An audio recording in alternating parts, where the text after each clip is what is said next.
Are we live, Alice? Welcome to Conference of the Movements, com26v.com. We are, today is the creating a blueprint for the future of humanity. We are here with myself, David Kam. I'm one of the three peacemakers with Sherry Lewis and Meswin Zaid. And also we have Gail from the Creators 2030. Gail? Hi, good evening, everyone. My name is Gail Davis Carter, and I am of the Creators 2030 UN SDGs Arts and Youth Initiative. I'm also United Nations representative with ECOSOC. And so I'm here with David, and we're building the blueprint together. We are bringing in the climate, the women, and the youth part of the blueprint, and some other parts of it with the artists and the creativity part of the blueprint as well. So we look forward to introducing you now to Miss Miranda Clendenning. I hope I've said that correctly, Miss Clendenning. And she is going to introduce our esteemed guest. Thank you very much, and thank you, David, for bringing this together. Oh, thank you so much, Gail and David. It's such a blessing and an honor to be here. I am Director of Operations and Development for the Center for Reinventing the Planet with David Gershon. And we're so excited. I've known David Kam and Gail throughout UN summits over the last years, but an honor to be bringing this conversation with all of us together.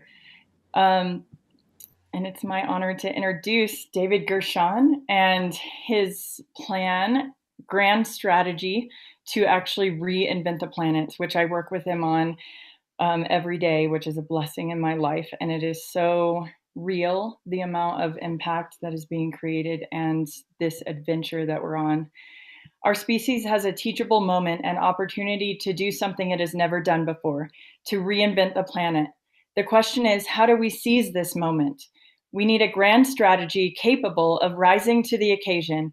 And if we wish better results than we've gotten in the past, we need to change the way we think about change. Over the past 5 years, a grand strategy has evolved called Reinventing the Planet. It was architected by one of the world's foremost experts in social change, David Gershon, who has been successfully leading large system transformation for 4 decades. This grand strategy addresses the major challenges facing humanity, but in a way that simultaneously accelerates the evolution of our species. It is also designed in a unitive manner to bring people together, transforming us and them into a universal we. It is so effective, it has spawned a movement of great hope for our world. The audacity of this vision and the enormity of change it is creating and will create has attracted the extraordinary team of people aligned in heart, mind, and spirit in service to greater good. If an endeavor of this magnitude resonates with you, come to this talk and exploration with us, and there will be a question and answer session at the end, so you can put your questions in the chat, and we'll discuss all of them with you. Excited about this adventure. David? Miranda, thank you. So my friends, welcome. So let me give you a little overview of what we're about to experience. And I wonder if the screen is changed so that I'm showing here. I'm not seeing myself, so maybe we have to share the screen differently. I don't know. You're on there. Am I on there? Okay. So this is a visionary conference. I mean, I've never been in a conference where the theme was a blueprint for humanity's future. So that's what we're trying to create, is a blueprint for humanity's future. And George Bernard Shaw has this beautiful quote. He says, some see things as they are and ask why. Others dream things that never were and ask why not. 4 qualities are needed to fully embody this visionary spirit. I call them the 4 A's. The first is agency. Agency being the belief that anything is possible. The I am and I can spirit. The willingness to fully step into our power.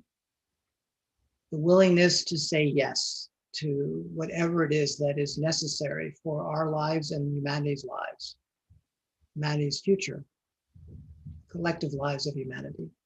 The second is audacity. Audacity is a boldness of spirit. It is a willingness to really dream the impossible dream, as it is often called. It's the willingness to say, literally, anything is possible. We need audacity. Abundance is the third A. And abundance is about a belief in infinite possibility, the resources, the intelligence, the speed of change, the will for change, everything that's required to bring about the kind of change that a new blueprint for humanity will demand and require. And the fourth is alchemy. Alchemy meaning we can't do this individually. No single organization, no single initiative is going to succeed. We have to bring them all together in a synergistic way. This is where the magic comes in, where the us comes in, where the we comes in. So our grand strategy to reinvent the planet serves up a heaping portion of why not. And I'm going to share with you a short animated film that introduces you to the plan, and that film will invite you to go on a journey. It will invite you to open up what I call your why not lens, and to allow into your consciousness the possibility that a comprehensive strategy for humanity's future, a blueprint for humanity's future exists that can enable bold and rapid transformative change for our species. And then after I share with you this video, I'll unpack this in a talk that moves you through the different dimensions of the plan and the strategy. So with that said, I will share my screen. Let me get this thing teed up, and then I'll share my screen. So bear with me.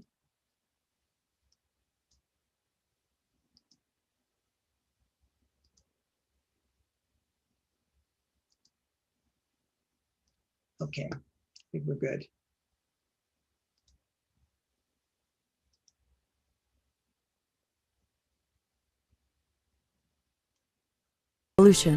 Unless we rapidly change our trajectory as a species, our civilization will unravel.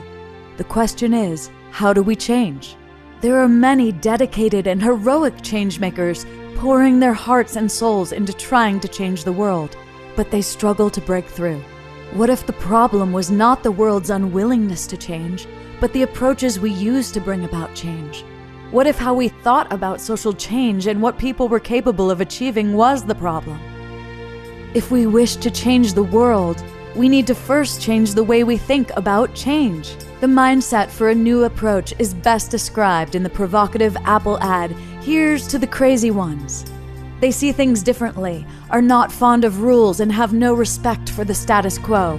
While some may think them as crazy, the ones crazy enough to think they can change the world are the ones who do. These are 3 questions the crazy ones must ask if we want to change the world. How do we reinvent social change? How do we reinvent social activism? How do we reinvent the planet?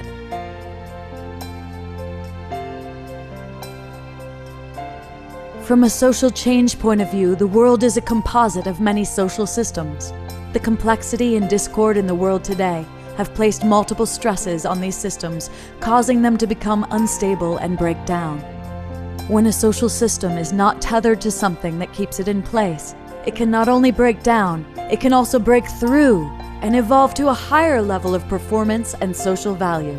In systems theory, this is called second-order change, and in this context, transformative social change. The alternative is first-order change or incremental social change. These 2 approaches to social change can be called social change 1.0 and social change 2.0. 1.0 consists of the traditional social change tools of passing laws, financial incentives, information campaigns, and social protest. Although necessary, it is insufficient in a world that requires fundamental transformation. So if we can achieve the transformative social change needed on our planet through forcing people to change, paying them to change, telling them to change, or demanding they change, what is left? Empowering people to want to change. What empowers people to change is a compelling vision of a better life and the tools to achieve it. And what empowers the crazy ones is the ability to design second-order change solutions that empower lots of people to change. This combination provides the agency necessary for Social Change 2.0 to flourish. Over the past 40 years, David Gershon, one of the world's leading experts in empowerment and social change, has created 5 second-order change solutions that address the mission-critical issues required for humanity's viability. Each is built around a lever capable of changing the game around that issue. He has also written the definitive book on second-order change, Social Change 2.0. This book empowers the crazy ones with the 5 social change superpowers needed to reinvent the planet. How to empower, transform, innovate, unify, and mobilize. What happens when we integrate these 5 second-order change solutions and 5 social change 2.0 superpowers is an alchemical reaction that changes the game of change. And what emerges is a holistic plan to reinvent the planet. 1. Climate Goal and Strategy, Cool Block Program. By 2030, empower cities around the world and their citizens with the agency and second-order change knowledge to transform the climate paralysis into carbon-neutral cities and breakthrough solutions. 2. Development Goal and Strategy, Imagine Program. By 2030, empower women in the developing world with the agency and second-order change knowledge to transform the cycle of poverty into thriving lives and communities. 3. Peace Goal and Strategy, Peace on Earth by 2030 Game. By 2030, empower a global bottom-up movement of peacemakers with the agency and second-order change knowledge to transform the paradigm of war into peace on Earth. 4. Knowledge Goal and Strategy, Empowerment Institute Center for Reinventing the Planet. By 2030, empower the world's changemakers with the agency and second-order change knowledge to transform the world's insoluble problems into breathtaking opportunities that reinvent the planet. 5. Money Goal and Strategy, Reinventing the Planet Fund. By 2030, empower the world's visionary philanthropists with the agency and second-order change knowledge to transform the trillions of dollars of social change investments into second-order change solutions that reinvent the planet. We find ourselves at a moment in time when the environmental and social stresses are so pronounced that they have become catalysts to accelerate human evolution. In evolutionary biology, this is called punctuated equilibrium, a time when rapid and quantum change suddenly becomes possible. In September 2015, the ambitious UN Sustainable Development Goals for 2030 were launched. The world is now searching for the means to implement the magnitude and speed of transformative social change these goals demand. This plan to reinvent the planet provides humanity with the means. But it goes beyond that. It allows us to realize our fullest potential as a human species, live in harmony with each other and the Earth, and regain control of our destiny, enabling us to experience hope, passion, and excitement about the future.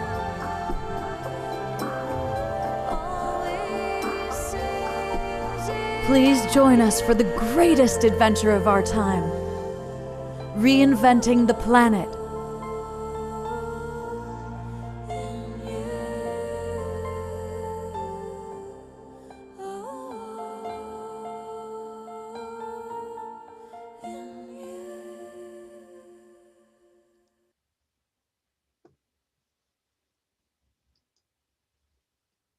So, my friends,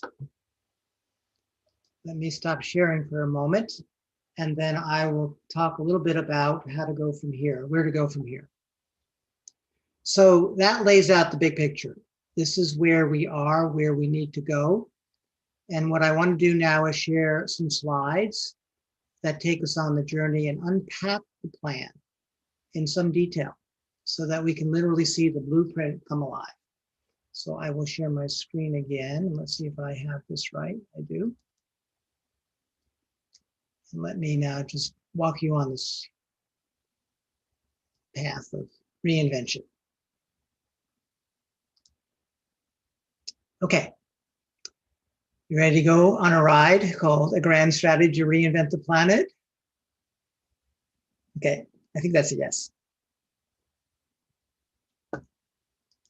So let me start with what we call the Reinventing the Planet Code. So what I have discovered is that there are what we call evolutionary drivers. These are the problems that humanity is facing that, if we resolve, effectively drive evolution itself. So development is moving from poverty to a developmental path that accelerates human evolution. Accelerates is the operative word, in a timely manner. So we don't stay in the development space forever. A lot of the SDGs live in this space. So how do we accelerate the developmental process? So we've built a program called Imagine, which I'll describe in a few minutes, that has significantly accelerated human evolution across Africa, India, and the Middle East. So the first one is this process of accelerating human evolution. So this is the individual's ability to evolve rapidly and effectively as a species, as an individual of the species.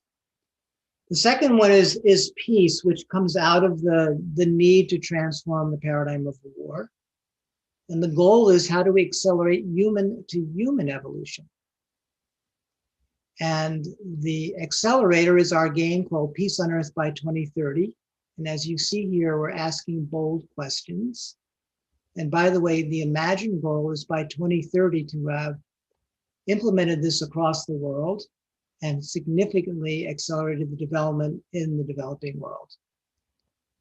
The third is climate, which is human to earth evolution, which is our Cool Block and Cool Planet initiative, which is designed to create carbon neutral cities and again, transform the trajectory of the climate sort of destabilization process towards stabilization in a timely manner.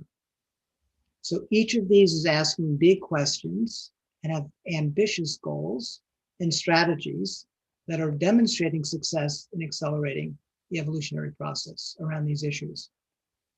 The fourth one, as described in the video, is knowledge, which is building second order change capacity across the NGO sector, across the business sector, all government sector, all sectors that are trying to create transformative social change, second order change. How do we bring the knowledge into the system that can enable that kind of change? So we call that the Center for Reinventing the Planet, which will build capacity across the planet. The fifth is what we call the money driver. So we need financial resources. And here we are looking for civilizational evolution, because when you have the knowledge and you have the financial resources and you have these other drivers, you can significantly speed up the evolutionary process. And here we're putting $1 billion Reinventing the Planet fund together. So this is the code. When we think blueprint, we need to think, where are the levers? Where are the drivers that can get the most results, the least amount of effort, and that have the most potential to scale in the shortest period of time? So that's what this code is. And I've been working on this for 40 years. Unbeknownst to myself, it came together about 5 years ago into a plan. And all of a sudden, it just showed up that there was coherence and that we had all the fundamental drivers. And then the goal was to put it into a coherent format, which is now this Reinventing the Planet plan, which I will systematically unpack. So let me start where we have to begin to keep the planet viable, which is the climate vision. If we don't get this one right, we don't get to have a planet to evolve on. We don't get to have sustainable development goals to be achieved because we don't have a viable life support system. So we need to fundamentally change the trajectory humanity is on vis-a-vis its relation to climate. So our goal is to empower cities and their citizens through a whole system climate solution to create carbon neutral cities by 2030. And I'll unpack why cities, why citizens, why carbon neutral cities. So let's talk about the current state of solutions on the planet around climate. When you go and sort of step back from all the noise, all the conversations, all the conferences, you basically boil down to three solution sets that are in play as the dominant solutions: creating new technologies, creating policies, and building new markets. These are what we call top-down, supply-side oriented. And the results that we're seeing right now and getting traction demonstrate that they're struggling to scale. Certainly not in a time frame that we can feel comfortable that we will address the issue before we hit the irreversible tipping points. So this is the state of play at the moment. And all of the, shall we say, international community's focus is on these three solutions. There's another type of solution, which is called bottom-up, demand-side climate solutions around behavioral change. A lot of the work that I've done is in this space.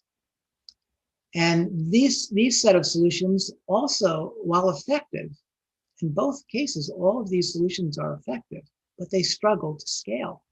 And scaling is the holy grail. So the question becomes, how do you bring them together? So when we combine top-down and bottom-up climate solutions, something alchemical happens. We activate what I call a whole system.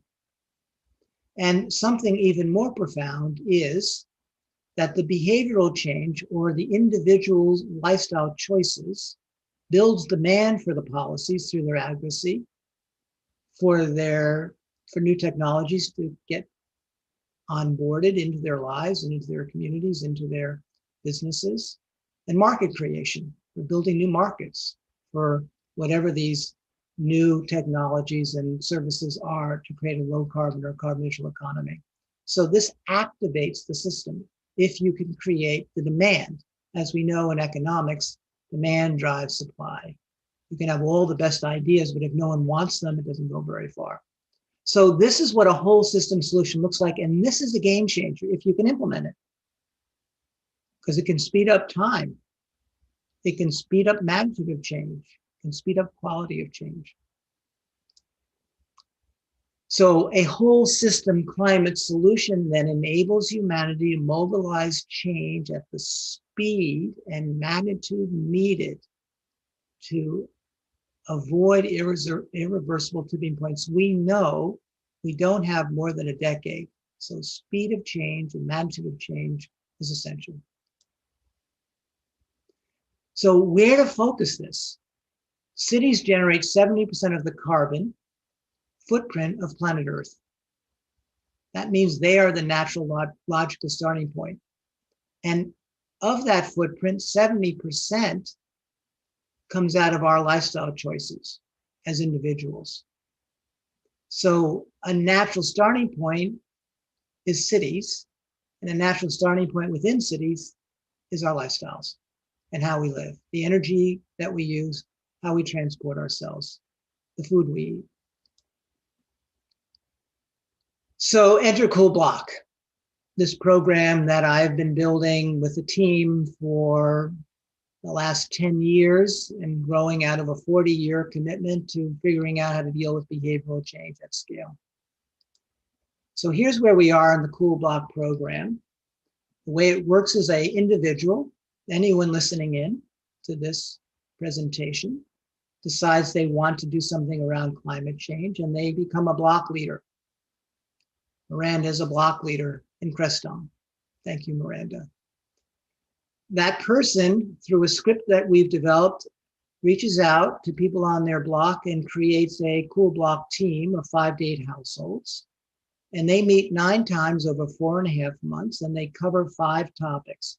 One thing the Coolblock program has learned is that it has to be whole system, not just whole system macro, but whole system micro. So we have to not just deal with carbon reduction, but also disaster resilience, since that's now part of the experience we're having on this planet. That are using resources around water, learning how to be in better relationship with our neighbors, and learning how to empower others. If I change and no one else does, we don't get very far. And we built a mobile web platform. So that's the program that we have built.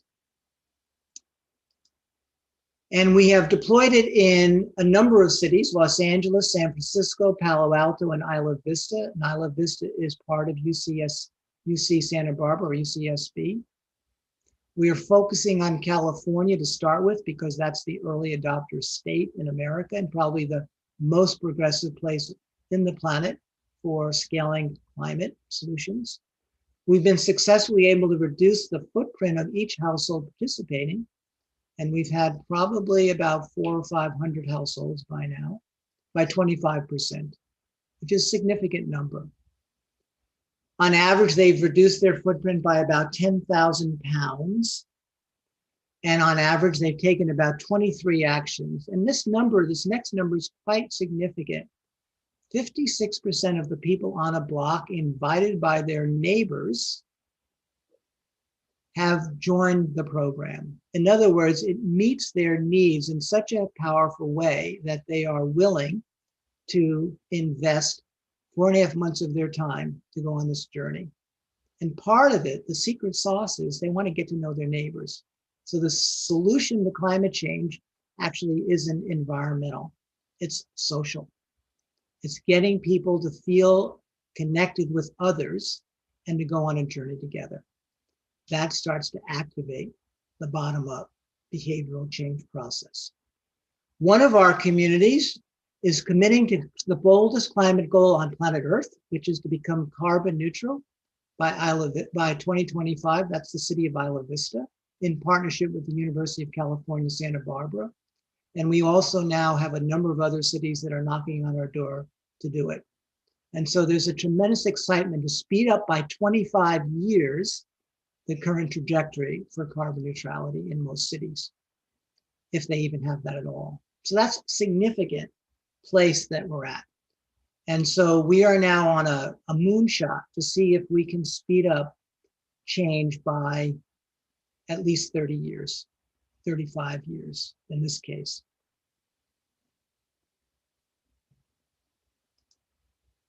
So let me talk about the scaling strategy. Oops.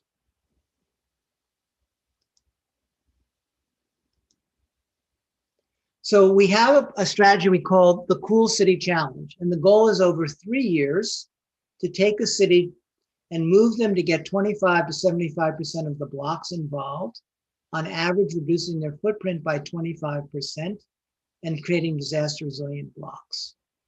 So that's the first part of the journey. Optimize the low-hanging fruit of residential carbon footprint. But they also are the ones that are going to activate the rest of the system, as we saw.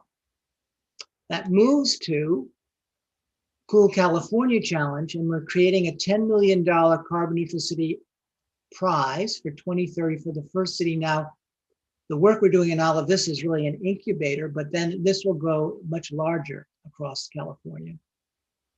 They have to have achieved at least the cool city status, and we're creating prizes for different size communities.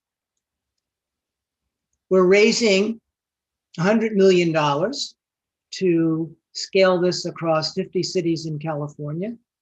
We'll be investing $1.5 million per city, plus the technical support of how to build a cool city. And then we're going to be taking the model that we'll build in California and invest across America and the planet with a $200 million Cool America Fund and a Cool Planet Fund. I could go a lot deeper, so I'm just skimming the surface here to give you a flavor. We have a whole website, coolblock.org, that you can go and learn more, and certainly a lot more when you get to the Reinventing the Planet website, of the whole talk I gave on how to scale this process. This is just a taste. So anyone interested, we can certainly give you more background information. So this is human to earth. This is getting humanity to be in different relationship to the natural world, to Earth itself, around the issue that we have to get right, climate. Let me move on to the second evolutionary driver, development. And here we're focusing on women. Everyone in the development space knows you empower a woman, you empower a community. This is the organizing principle for most of the developing world. So we're empowering women in the developing world with the agency to transform the cycle of poverty into thriving lives, communities, and countries by 2030. If you look at the Gates Foundation or UNDP or any of the major UN agencies, they've always said there are two drivers. You've got to empower women and you've got to build agency. Agency is the organizing principle for development if you are going to get traction. And over the last 40 years, we have built a vehicle, a program to do that has been highly successful. These are the countries we're currently in. So you can see we're in 12 different countries around Africa, the Middle East, and India. We're in a number of cities. Currently, we are in 4 distinct regions of the world: Africa, Middle East, South, and Central Asia, which are the leverage points for being able to scale. Our goal here is to scale over the next 10 years. We have 12 countries. We're working with 35 distinct partner organizations. And they go through this 4-day experience called the Empowerment Workshop, which Johns Hopkins said is unsurpassed in all their research in creating agency. It increases the income potential of a woman by 3 times, their health potential by 10 times, their relationship potential by 15 times, which is the transformation of the violence against women, part of the whole women's empowerment space. Through direct impact, those 20,000 people have reached out to, on average, 25 people and influenced their immediate network. And those people have influenced indirectly their larger network. So we've touched 5.2 million people through the different levels of impact, the ripple effect as it's called. This is where we have gotten to over 10 years of our research to be able to get ready to scale. And I'll go into the scaling in a moment. The workshop facilitates agency, proven by deep research by Johns Hopkins University. It's adapted to various contexts and cultures wherever we go, anywhere from illiterate to or non-literate to people of any number of dialects or different kind of cultural contexts, women sold into sex slavery in India to women living in slums in Mumbai to wherever. It has had tremendous impact in all these different contexts, so it's transferable. We're able to recruit the best and the brightest NGOs around the world because we bring something to them that they currently don't have available, the ability to create agency. So they want to be with us. So we're very successful actually in getting these NGOs to disseminate this. So we don't have to do that ourselves. We're able to build their capacity to deliver the workshop through our train the trainer process. The workshop has been so effective that it helps those NGOs deliver agency in a manner that gets them more funding because they're able to produce a higher quality value proposition. We have long-term relationships, so once we make this investment, they tend to stick around so we can grow that capacity and grow our ability for them to continue to be effective vehicles for delivering this. And over the course of the last 2.5 years, we've built an NGO to NGO train the trainer program. So these NGOs are now training other NGOs. So we have a unique value proposition. We give away at no cost all of our intellectual property and all of our training capacity, and we invest financially in them.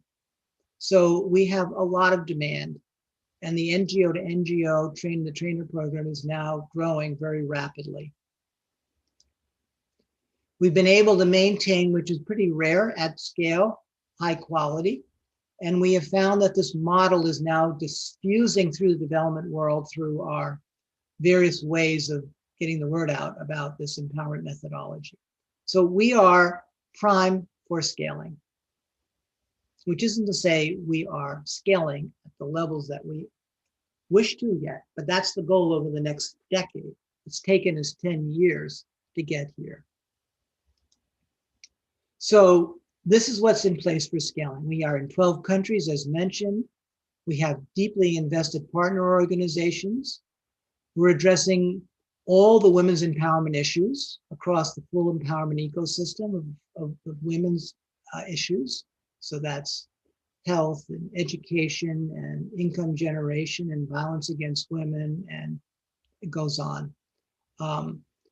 We have our proven NGO to NGO Train the Trainer program, and we have 125 empowerment trainers that are primed and ready to go and can be deployed anywhere, but right now they're spread out across all these countries. So this is the pathway for scaling. Our goal by 2025 is to have from 125 to 38,000 trainers, from 35 partner organizations to 7,800. And each of them so far are making these commitments to 1,500 participants when they get this free training and capacity building. By 2030, if this kind of algorithm holds, and who knows whether it will, we hope it will, and some have said it can go even faster because there's so much demand. So unknown, but a 10-year projection at this point is fairly hard to predict. But if we stay on this trajectory, we'll have 16 million people will have been trained in agency. And here's where it gets most interesting. By 2030, there'll be 9.3 billion people on the planet. The developing world will have 7.4 billion. If every workshop participant shares their agency with 25 family members and friends who influence 10 additional people, that means 16 million workshop participants will directly impact 400 million people, who will directly impact 3.8 billion, or 51% of the developing world, well into the late majority. So that number doesn't stop there, but that just is a moment in time when that kind of number is able to be crystallized. 15% is the number for tipping. So we're well into the tipping point.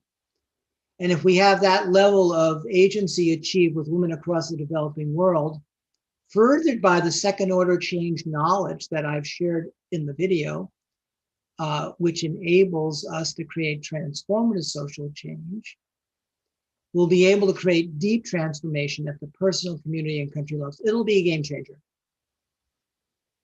It'll be a game changer. The way that the world looks now will look very different in 10 years. And this will also open up multitudes of the NGOs that are trying to do this work, just opening them up. So what did we say we would have? 7,800 NGOs, 2025. I didn't remember what the number was. Let me go back and see what that number was. Yeah, we don't even have a number for partner. Oh yeah, partner organizations would be 620,000 by, so the world looks different. We're in a audacious space right now, so bear with us, and it's doable. And if you go to imagineprogram.net, you'll see this is not a pipe dream. This is in major play, and it's getting a lot of traction. Okay, so keep breathing, because there's yet a third part of this vision to come, which is peace on earth. Okay, so we've now taken on poverty, we've taken on climate, and now we're taking on peace. And the goal here is to empower humanity with the agency to create peace on earth by 2030, peace on earth by 2030, within the next decade. And we're going to do that, and are doing it, and not even are going to, we are doing it, it has begun, through this game called the Peace on Earth by 2030 game. This is what keeps Miranda so busy, and a lot of us. So the game is based on this 1986 first Earth run which we organized, in which a torch of peace went around the world in partnership with UNICEF. And wherever the torch of peace went, all war stopped and the world was united as one. It engaged 25 million people, 45 heads of state in 62 countries, and through the media, 1 billion people, 20% of the planet, watched this unfold. We took the knowledge out of that enabled it to be successful. We call those success strategies, and translated them into 7 actions that make up the game. And those 7 actions are what gets implemented by a group of 5 to 8 people, similar to Cool Blocks, so the same methodology, a peer support group. They can meet locally or virtually. They meet 8 times, either online or in person, on a platform we've built. One goal of the game is to create what we call dream keepers, those who believe peace on earth is possible and are applying the 7 peace practices in their lives and communities. These dream keepers are a very special breed of human being on planet Earth at this moment, because the wisdom keepers, some of the people that you all have had so far in this Blueprint for Humanity conference, the indigenous elders, tell us when 0.5% of humanity holds the intention that peace on earth is possible, that's 40 million people, we will shift the consciousness of the planet to enable peace on earth. But that's not enough. That's just creating the consciousness shift, which is significant. So I don't want to undervalue that. But that combined with the 7 actions, which is the behavioral, and people mastering those 7 actions, creates the mechanism to create peace on earth in a decade. Another one of the goals of the game is to create what we call peace on earth zones, or PO zones. And we have about 20 that are now in play or getting ready to start. These are communities playing the game and applying the 7 actions to what we call reweave the social fabric. We know that right now the social fabric in America and around the world is frayed or torn asunder. So we need to reweave it. The game enables us to then move it into a healed and rewoven. But this starting point is this cafe we built that starts the process. And then the game enables creative solutions through these cooperative activities that the team takes and engages the community in. We've already again begun, and we're seeing the traction that this is getting. So these are not just aspirational, they're in play. A PO zone's long-term goal is to create peace on earth in that community. 22.5 million cities and towns is the number that we have on the planet. That is our target, to get in every city and town on the planet. And when these actions are engaged with, it opens up what we call golden age frequencies. So each action operates on a physical level, but also on a, you might call, spiritual level. So they embody oneness and love, cooperation, abundance, goes on. So that creates a golden age community. So on September 20th, not too long ago, a little over, what, a month, 2 months now, and 34 years after the Torch of Peace circumnavigated the globe, we launched this 10-year game to create peace on earth. We had 60,000 people participate from around the world, and we had 1,500 team leaders come out of that. That's how we grow the game, through these team leaders, and that's a significant number. We were hoping to get a few hundred, and we just got a tremendous response, and 20 PO zones. So we are well in play in the Peace on Earth game. So the fourth of these evolutionary drivers or levers for large-scale transformative social change is what we call our knowledge vision, or in particular our Empowerment Institute Center for Reinventing the Planet. And our goal here is to empower humanity with the second order change knowledge to reinvent the planet by 2030.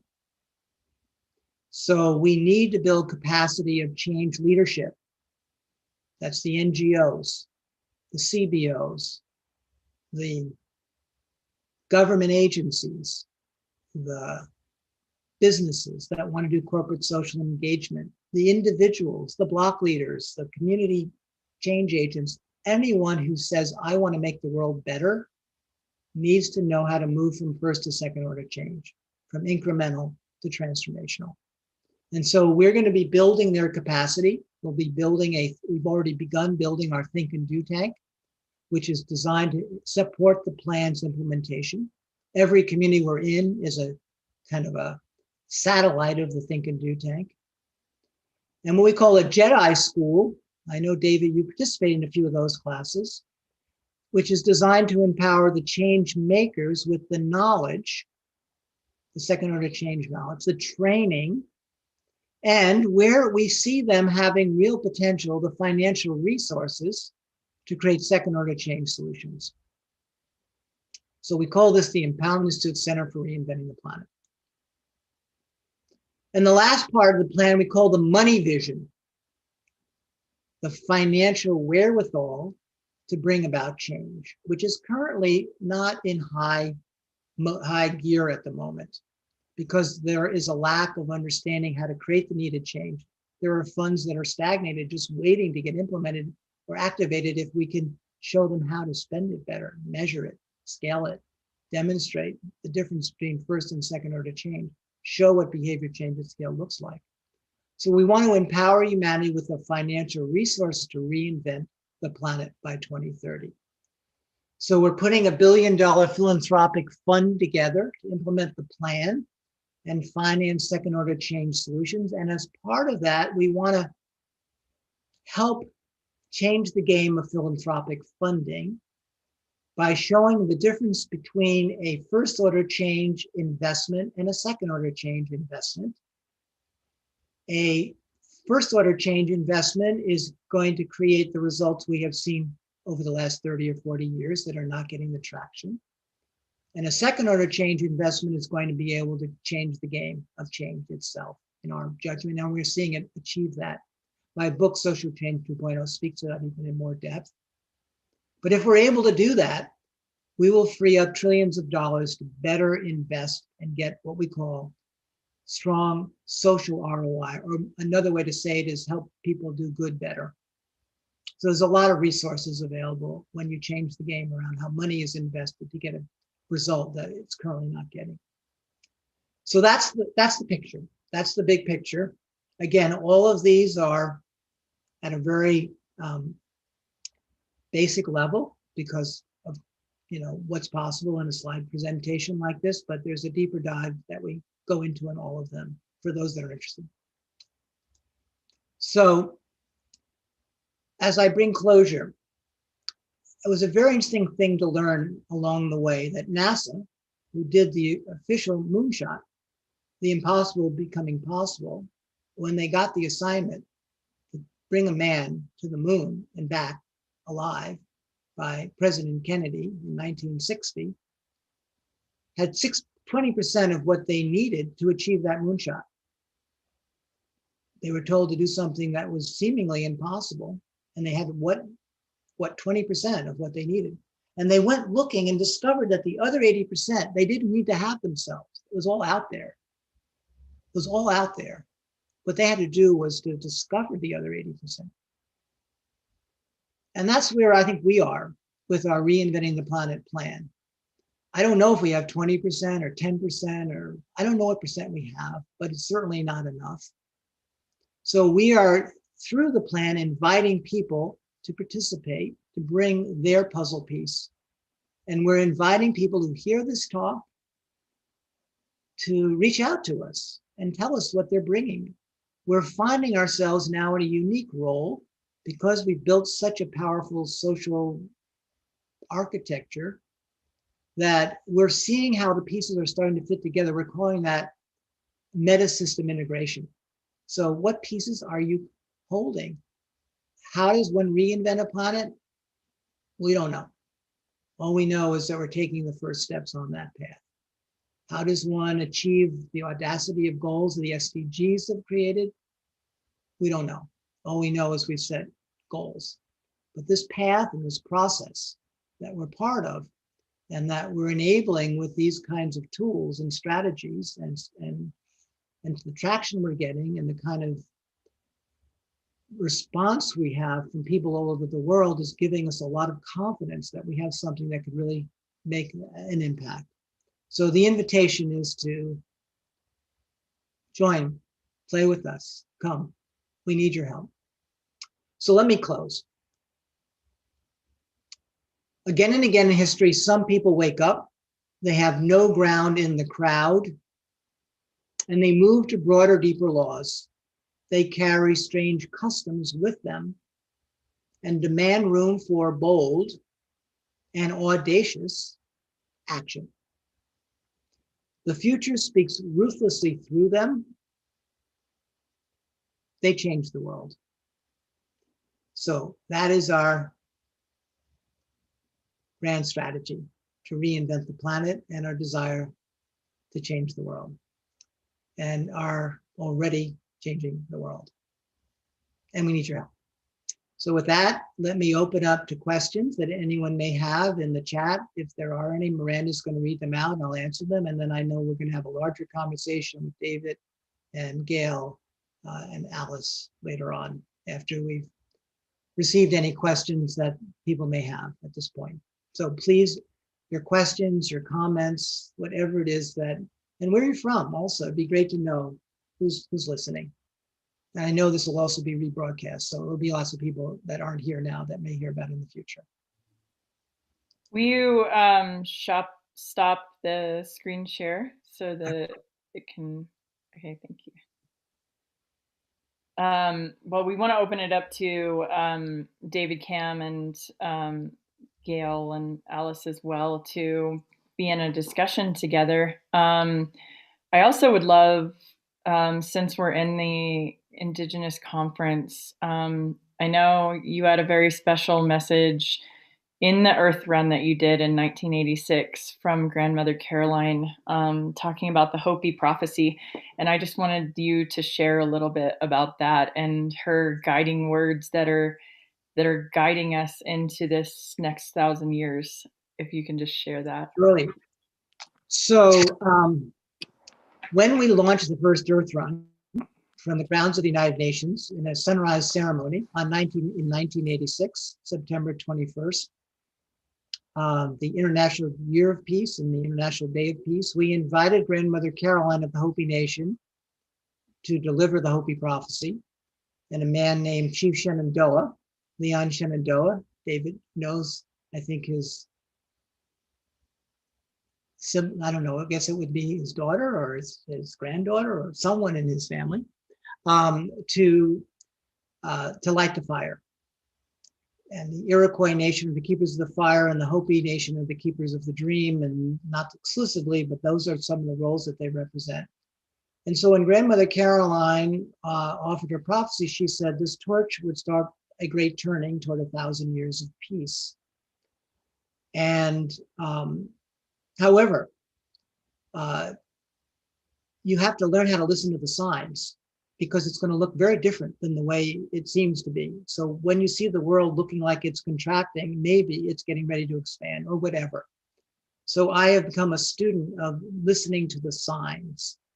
And I've concluded, which is why we've reactivated the Torch of Peace, that the signs are now showing us that we are ready to begin this journey of 1,000 years of peace. So we very much feel drawn to listening to the wisdom of the people who understand such things. So that's the story and how we started. Beautiful. Thank So you. if there's any questions that anyone has in the chat, feel free to ask them, and otherwise we can jump into a larger conversation with David and Gail and Alice about anything that I've shared, and I would love that. I mean, everybody's willing to create a Blueprint for Humanity conference. definitely is. Evening, Mr. Gershon, I'm sorry, David. We do have a question.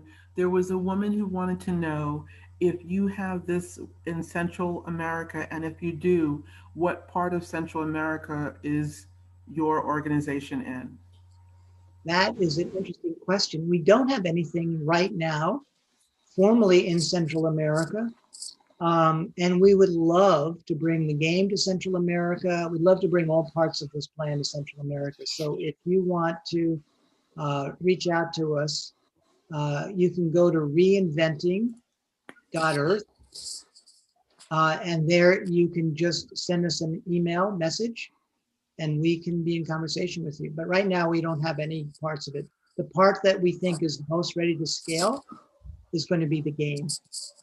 And Miranda, do we actually have any, you know, I may have misspoken. We may have interest from Central America. I know we have interest from South America on the game itself. Yeah, we definitely have interest. We've been talking to people in Costa Rica recently who have some intentional communities that do want to bring the game there and start Peace on Earth zones. And I just wanted to share that, you know, David, the plan is so big, talking about the Reinventing the Planet plan, but every piece of it is actually about engaging the average person, and especially engaging those that want to learn how to be change makers or care about social innovation or want to regenerate their communities. So that's why we created a game out of it. That's why there's empowerment programs, there's cool block programs that are made to use it with your household and at a block level to begin with, so that anybody can enter any of these programs. And then we have a lot of, you know, UN involvement and larger scale, more top-down involvement as well. But please do reach out to us and contact us. We're also open to discussing how to get your community involved and what might fit you best, whether it's with women's empowerment, that's your greatest interest, or helping with climate change, or starting the Peace on Earth game and creating a Peace on Earth zone, which is kind of a combination of all of the efforts together, but starting at a community level for your Peace on Earth zone. Yes. Also, Miranda, the young lady's name is Roxana Damas, and she said that she will reach out to you and Mr. Gershon regarding such for Central America. Thank you. Wonderful. Thank you, Gail. And thank you, Roxana, for reaching out to us and your interest. So I don't know if there are any other questions. There might be comments. We're also welcome to that. If not, we can dive into a conversation with you, Gail, and you, David. And I don't know if Alice is going to be part of this, but we look forward to that. And Miranda, you may have comments or questions that you may wish to ask as well, to open up spaces that maybe I didn't touch in that you would be worth getting into further.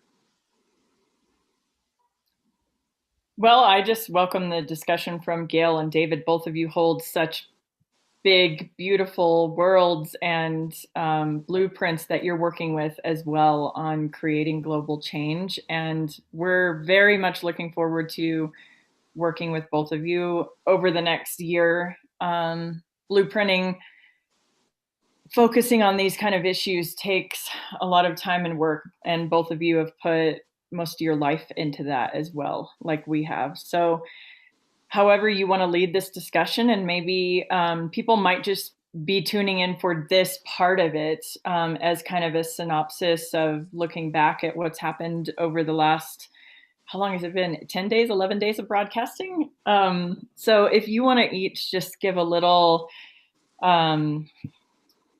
just where you see there might be potential collaboration for us and your groups, and give the audience just a bit of how they might be able to see that and get involved with us in the future on a greater level too, and what you have to add. Right, I want to add one more piece to that, is inviting in Gail and David. I know you guys are working on what I've been told by David is an 18th SDG, an integration SDG, which is very attractive to us and we feel is needed, since we see the world through a whole system perspective. So also happy to discuss how what we're doing or what that might look like and where this might be synergy as well. So anyway, thoughts and questions or comments? David? Yes, looking at this, since this conference is looking at viewpoints from indigenous perspective, there's two major things that are in sort of historical things that are part of the obstacles that are preventing indigenous nations from moving forward. Number one is the doctrine of discovery. I don't know if you know what it is, the Papa Bowls. It is. Is there any plan within your reinventing the planet in regards to the doctrine of discovery? That's the first question. And David, why don't you define the doctrine of discovery? I mean, I have heard the term, I'm familiar with it in general, but if you could precisely define it, then I could speak to it. Okay, the doctrine of discovery was actually started in the 1500s, where the Pope issued what they call papal bulls, and there was a series of papal bulls that actually colonized the Americas, North America, South America, Canada, Africa, Asia, like that. It says that the Pope wish that if you're not Christian, that you can rape, pillage, murder, take away their land, steal, enslave indigenous. Basically, they say indigenous people, non-Christians from all over the world. And that papal bull is still actually law in the United States. Actually, it has never been rescinded. And as far back as the 1970s, the court invoked the doctrine of discovery. In the U.S., they call it manifest destiny. There's a doctrine of discovery itself. How can we have peace when there's a war declaration on the indigenous people that's still there, and that gives the right. Even Canada, they invoked it, that the colonial powers have the right over the indigenous peoples, including everything, including their lives over that. So, well, thanks for the softball question, David. Let me digest that one here a little bit. So there's a philosophical worldview that we come from, and that is change doesn't come from the top, it comes from the bottom. And to expect systems that have been built on worldviews like you've just articulated, that are still getting a lot of credence in other forms, not even just that one, but along any number of ways that people are being disenfranchised across the world, not just in America or Canada, is not where change is going to happen. We learned during the first Earth Run that we were able to build such a movement that we were able to have different conversations with leaders because they were seeing something happening that was creating a new impetus. So it's the difference between first and second order change. It's pretty fundamental. So if you start getting communities to love thy neighbor, if you start getting communities to start experiencing the sense of oneness and experiencing the wherewithal to recognize that we are one human family, the conversation starts to change. The behaviors start to change. The consciousness starts to change. So I would look into the how of a bottom-up process like that and less into trying to transform the 1.0 system, which is going to break on the weight of its own dysfunctionality over time. Already we're seeing that. That's not the complete solution to what you're describing, but it's a big significant piece. And we're doing a lot of work similarly around another issue like Black Lives Matter, where it seems like the systemic transformation is unable to get traction at the scale that people are at the top down level. But if you bring it from the bottom, things can happen in ways that at least I've seen, that haven't looked possible from another angle. So that would be my way in to that conversation. It's a bigger conversation, but it's a way in. Anybody else have other comments about that? I have another question. Feel free, and Miranda, if you wanted to comment further, were you about to say something? Well, just that I've seen this literally in action work in a lot of the ways that David is talking about, because I've taken these programs into my community and used them. Our Peace on Earth team right now, it has half, about half white players and half Native American, African American, and we're joining in the conversation of how do we really get the rest of what is causing fracturing and separation out of our lives and build something new. And part of one of the newest parts of the Peace on Earth game is a workshop that we're about to start doing called the Reweaving the Social Fabric Cafe. And it's a 4-hour program that anyone can do inside their community. And it addresses things just like this of let's bring it out in the open. What is fracturing our societies, especially this year? We've gone through the virus. We've gone through protests that are majorly about racial justice. Everybody's dealing with climate change issues and looking at our Earth needing us to help her quickly and come in harmony and stop doing things that are detrimental to our planet. We have the election we just went through, are still going through the ripples of all of these things. And this is made to give us an experience of what it looks like to break down those barriers, break down all of that, the old things that might have been put in place for one person to control another or to cause separation or to make there even be an other, instead of a us and them, help us all to find our unified vision that we can gather around.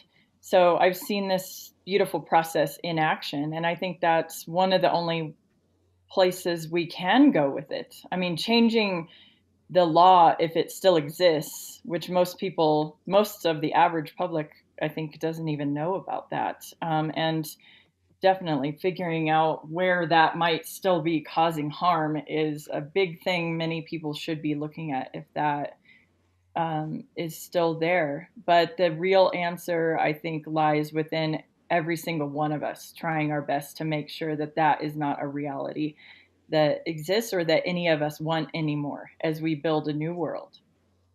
Yes, because sorry, I just wanted to say something to what Miranda said. I often hear and people use Black Lives Matter, and I've had people of color get mad at me. All lives matter, but when one life doesn't matter, then all lives don't matter. Okay? So whether Jewish lives matter, Chinese lives matter, Indigenous lives matter, all lives matter. The point of Black Lives Matter is that their lives never mattered. Okay? The point of Jewish lives, Holocaust, their lives didn't really matter. Okay? And at one point, when we crossed the threshold, if you remember when we came into New York and people passed through the Statue of Liberty, at one point, Irish lives didn't matter. At one point, Italian lives didn't matter. There's always been an inner fight with humanity amongst culture, amongst ethnicity. I agree with you, David. I agree with David Cam. I agree with Mr. Gershon, and I agree with Miranda. But at the end of the day, I think what Miranda said is very telling and very important. It really does come down to each one of us owning, even if it's learned behavior, learning what we have seen from the home. The home itself goes back to what David Gershon was saying, looking at yourself. And whether you're when you're a child, you don't know better. But as you get older, you learn. and looking at what you've learned, the entity within yourself, it starts with you. And when you shift the perspective that you have and the attitude you have, then it allows all of us to actually become a collective and collaborative force with one another. But it has to start with us. The actions that we take every day, how we choose to perceive something, our insecurities, because also racism, human rights come out of insecurity. When we talk about the indigenous communities, we always say we're going to give them a voice. No, we don't give them a voice. They already had a voice. They have a voice like each one of us do. An Irish person, an Italian person, we like to also identify ourselves by our culture. No, we happen to be human beings who are in geographical spaces and places, and we have the opportunity to share our culture with each other. But the indigenous are not given a voice. They had the voice. In fact, the voice they speak into the earth is really the whole point, and why David Kay has come together to have his vision realized. But I have to agree, it's like an agreement with all three of you. But I love what I'll stop at what Miranda said. It starts within each one of us. And if we don't take the time to look at our own inner prejudices, we don't just have prejudices with color or culture, we have prejudices with classism, economics. There are people who won't even engage with each other because, oh, I don't like the way he or she or LGBTQIA acts or looks. You know, we have all kinds of inner prejudices. And if we don't confront our own inner prejudice, I mean, literally take the time to sit down and look at what you really think. And that's what COVID has offered us, an opportunity to sit down and think and look. So those are my thoughts. Thank you, Gail. And I think, yes, there's a lot of alignment here. David, did you have another question? Yes, often the times when I look at a lot of organizations promoting unity, peace, and so on, are often led by mainly white Caucasian men, or most of these organizations. Do you accept to have actually those organizations to have like non-white men as leaders instead of just followers? In the sense that basically a lot of the times I see it's often just the same thing. People promoting unity or peace or climate change. They're all like white, it's not like we rarely see. And when the fact that there was, God bless Greta Thunberg, is that the media were focused on just the white little girl there, while you excluding indigenous or black, they wouldn't have as much voice or visibility. And that leads to the concept of leadership, because the reason the black or colored people are not in those organizations leaders, because the white people probably won't follow them. That's the reason why. So that comes down, okay, there's a white organization leader, because then the black or the colored will follow. That's what the people are thinking. Same thing for movies. When they make a movie, a character, they just put the white male as a hero because people watch it and accept it. If you put somebody else, they say, "Oh my God, we're gonna lose money." So how do you change with that, or do we always have to follow the narrative like that the white race should lead us? Well, David, again, thank you for your very direct and demanding question, I would add. A good question, so thank you. So, I'm not operating as an American. I'm operating as a global change agent. And in 14 of our countries, it's not led by a white male. It's led by a Black woman or a Middle Eastern woman or whatever. So that is a characterization that I think maybe relates to America, but not necessarily the rest of the parts of the world where we're doing work. That said, let me speak to the American context. My larger work is around empowerment. So I'm always anxious to grow and support anyone who's going to show up in leadership. And it's to Gail's point, if someone hasn't shown up, it's a little bit like everyone has a voice. And if someone doesn't show up, then it's really more on them that they haven't shown up than anything else. And the invitation is to support them to show up and do their best to represent their vision, not unlike you, who is showing up and creating a conference. I don't think people were not following it or following it by virtue of your ethnicity. I think it's the virtue of their ideas. I think that is part of our history. I don't think it's where the action is going into the next decade. I think that's too small for us to make it as culture. So more power to anyone who wants to show up. And again, you know, there's a lot of movements that are not about white male leadership, albeit white male leadership has been a dominant archetype because the white male patriarchy has been a dominant archetype. So I am a representative, you could say, of the benefits that one gets. But I would say a lot of the people you're describing, David, by virtue of their color of their skin, aren't necessarily demonstrating the quality that is required to follow anybody. It really depends on what someone brings to the table. More often than not, the peace and unity movements are not producing the results that are needed. So it's immaterial what color someone's skin is if they don't either black, white, yellow, red, brown, unless they produce a result. So that to me is the metric that I use. What kind of change have they brought about? How passionate, how committed are they to bring it about? And if they bring it about, people will follow them. That's my point of view. I don't think we have to worry about the prejudice at that level. That's my point of view. They may not say that's for everybody, but I think that's certainly how I hold it. I have to say something here. And, it's a very interesting thing that this question would be asked. Often, with all due respect, this question is asked when a person of color or a person who's indigenous is present. And it's a very awkward and very sometimes uncomfortable spot. I just asked my colleague here, should I say something? So I'm going to say this as a human being. I like what David Gershon said, as a human being who happens to be a person of color.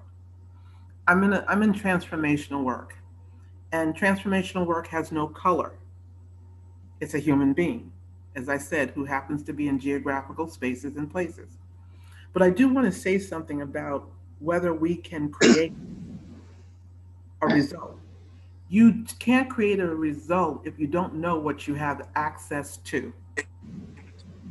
There are communities that are underserved, regardless of whether they're white, black, indigenous, Asian, Haitian, doesn't matter what it is, that they're underserved. They may live in different parts of the states or different parts of the world where they're underserved and they don't have access to even know what kind of results they can create because they've been living in an environment that has an impetus to just survival. So if you're living in the town of Celaya, as an example, in Mexico, but you're over in Mexico's Ciudad, okay? You have a Jewish community within the Mexican, which I teach their students, that have access to everything. But then you have another group of students that don't have that same access that the students that we teach of the Tarbut school are supporting the other students. So those students now can create those results because they've learned from the students at the Tarbut school that there are results that they can create. But you cannot, David Gershon, David Cam, or Miranda, always create a result if you don't know that there's an access to a type of result that can be created to bring your community and transform your community. Is that what you don't know that you don't know that you don't know? But that's that blind spot. But if you're given access, it's like that child that reads a piece of paper and she's doing her homework up and down, but then, like, let's say Miranda, I believe Miranda has children, and Miranda comes over to her daughter or her son and says, honey, didn't you see that? The answer was right there, but she looked all over the piece of paper and didn't see that she could create the result. And then as a mom who is just a little more, has wisdom, a little more because of her age or whatever, or her experience, can come over and say, honey, the answer is right there. You've already had it. So sometimes we don't even know that we have the answer to something. But I think we have to stop talking about it in the level of color. We have to get real. Yes, the racism exists, the human rights violations exist, and you know what? At the UN and everyone else, we talk about that all over the place. Let the United Nations handle that, okay? Matter of fact, we should stop using the United Nations as a backdrop and look at the work that David Gershon, David Camm, Miranda Clendening do outside of that. Because that work on itself holds such a powerful punch. The United States nations does the best that they can with what they have, but they're at the government level. The David Gershons, the David Camms, the Miranda Clendenings, the Gail Davises, their work holds on its own foundation. And that's the place we need to look and start from. David Camm, in reference to your question, I love you to death, and you know this. And it's not a prerequisite for me to say something bad or anything. But African Americans, African, all communities, I'll give you an idea. When you're in the UK, the people from Scotland and the people from Ireland and the people from England have an actual sarcastic attitude with each other, from colonialism, from the fights that they've had in the past, and everything. And so they have like this love, sarcastic relationship with each other. The people who are African American, Caribbean, and African have this love hate sometimes with each other. Okay, the people of Saudi Arabia and Jordan and the rest of the Muslim community sometimes have that too, and then the inter communities. So within in the indigenous community, sometimes it's the Maori and the Aborigines and whatever. I'm speaking fact, I'm speaking experience, I'm speaking relationships that I've been on the ground with. And these are the things that we don't want to talk about, the interrelationships that we have to look at and heal from the inside out. And we also have to remember that indigenous, Jewish, African American, Hispanic have had the worst of it. There was a time, China's at the top now, but there was a time when China and the African American were working side by side, building a railroad together. So then I go back to what David Gershon said, which is when you have access to something that you know you have access to, then you can create the results. But if you have if you don't know that you have access to something, or there's something out there to create that result, then it's hard to do. So I think we all have the answer here. I think each one of us has the answer. And I'm not just saying that so that we all get along like kumbaya, but we all have a piece of the puzzle here that brings the answer together. The answer is you. And when I say you, the answer goes back to what Miranda said. The answer is you. And when you change your perception, when you change who you are, David, you are the answer. You're sitting here creating COM 26V. You are the answer. Miranda brought David Gershon here. She is the answer. David Gershon has done this huge, amazing body of work. He is the answer. Gail Davis is doing the work that I'm doing with youth and otherwise. I am the answer. So as we continue to do this and not talk about it, but actually speak on the solutions, as David Gershon's actual presentation showed. He didn't come here and say, could you do this? Maybe would you do this or that? He actually brought the answers. So that's what we need. And every answer will not be one size fits all. So the woman that looked at the Central America thing, that's what she did. She saw something in David's presentation and she did it. David, the people that are listening here, they see something in what you're creating. So David Camm, they're here. David, you're the answer. You're bringing the answers here. I think that's where we need to start, to see ourselves as the answer, be responsible, and let go of the ego. Simple as that. Back to what Miranda said. I close my case. Kelly, you're amazing. So thank you for making such a beautiful I totally agree with that. Just to one more thing is that we do appreciate the work of the 40 years you've been putting into reinventing the planet. I see solutions there that are major solutions to our planet. It's not the only solutions, but these are major solutions that you're putting forward. And it is true. Miranda Clendening's answer, David Gershon's answer, Gail Davis and other people who have provided in this conference, who's trying to providing their blueprints, they are the answer also, because the question is, are we the answer or not? The question is, are we going to work together, or are we going to stay in silos to implement these solutions? Some people will say, okay, I'll just do it myself. Some people say, I want to work together. We are inviting those who want to work with us. That's all, that's very simple. We're not saying we're not supporting the people who want to work alone and do their. We're inviting everyone in to a neutral platform that can do it, indigenous people as a part of the solution. Let me speak to a context, two contexts, really. The operative word for the empowerment of women in our Imagine work is agency, which is the term of art that was coined really as a strategy by the World Bank and UNDP and a few of the other agencies a number of years ago, and then picked up on by the Gates Foundation. And we didn't realize that we had an answer. We discovered after the fact, when we were approached by these different groups that were looking for how do you actually deliver agency, that we actually had that. The questions that Gail was speaking to, of like, what if I don't know what I don't know, and what if I feel like I'm just stuck in this situation, I don't know what to do about it. Well, that's the norm of the people we work with all around the world in that part of our work.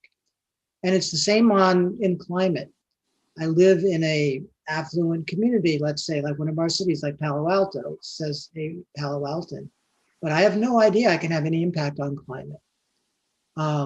Or I am, living in a polarized community around race or politics, and I don't think I have any possibility to change that. I just feel disempowered, disenfranchised. There's lots of different types of disenfranchisement. Whenever someone feels a victim and they don't have power, then they are now stuck. They're no longer adding value. But once they get agency, once they see a vision of what's possible and they have the tools to enable it, my definition of empowerment, then all things are possible. And then the criterion of quote unquote result is, have you been able, when you have the knowledge and the skills, have you acted on it? And if you have, then you're now part of the solution. And our job is to grow agency. Everything, if you were to boil it down to one single word in the Reinventing the Planet plan, is building capacity around agency, around important issues. And if those issues are not the highest leverage issues, but just issues that an individual or a community wants to engage in, you have to build agency around that too. So that to me is the ultimate, shall we say, lever for how we change things, which is what will enable someone to take effective action to exercise their agency in their lives, firstly, for their personal empowerment, to create the life they want in their community and beyond. So you, Gail, you, David, are exemplars of people with agency. You had an idea, a vision, you've put it together, you've partnered, you've brought all these groups together. I love, that David was willing to, not love maybe, but because it was uncomfortable, but I appreciated that you're willing to ask hard questions about race. Let's put them all on the table. Let's address them. Let's go towards them. Otherwise, we don't get to talk about these things that are challenging and often not said. So I'm grateful for that. I had someone in my class the other day that's helping create a pose zone that, had a very different ideological worldview than I did. And I welcomed it because that's what's required. So yes, we have to ask those questions. Yes, we have to feel the sense that there's a need for all different kinds of contributions. And race is only really truly I know in this country it's a big deal, but most of the work that I do in other places, it's not the organizing principle. I mean, there are other things might be, like ethnicity or religion. So there are always the things that separate us, but those aren't the things that I have found showing up in our world, the world that we're creating, which is a 2.0 world. In the 2.0 world, it's your quality of your vision, the quality of your agency, quality of your ideas, quality of your follow through. If you have those things, then you're a hero in my world. And our job and our Center for Reinvented Planet is to support those people, those ideas. I'm so sorry. We have another group of people, Mr. Gershon. I'm so sorry. They have been waiting for quite a while, and we could probably go on forever. I think David Gershon and Miranda Clendenning, we're going to have you come back. We're just going to have you come back. This conversation cannot just end here, David Gershon and Miranda Clendenning. But we do have to bring on another group because they're calling in from another country 12 hours ahead. Gail, a pleasure. Our pleasure to offer space. We are happy to be here. At least I can speak for myself. I know Miranda can speak for herself, which I'll invite her in a moment. But thank you for the offering to be here. David, thank you for this beautiful work. Gail, for this amazing capacity you have to create an 11-day conference like this. God bless you. Well, David, I would love to go through your library because I love books. And Miranda, thank you for coming on, everyone. David Cam, as always, you bring it. So David